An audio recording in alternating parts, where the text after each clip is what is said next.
கிடந்த மனம் பூவாக மலர்ந்த விதம் கந்தாவும் கருணை என்றோ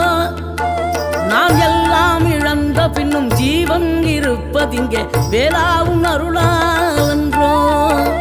கோடி பணம் இருந்தாலும் மேலும் அதை தேடுகின்ற மானிடர்கள் கூட்டம் நடுவே மனம் தேடி உனை திரிந்தபடி திருப்புகழை பாடும் என நாடி வந்து காத்த குருவே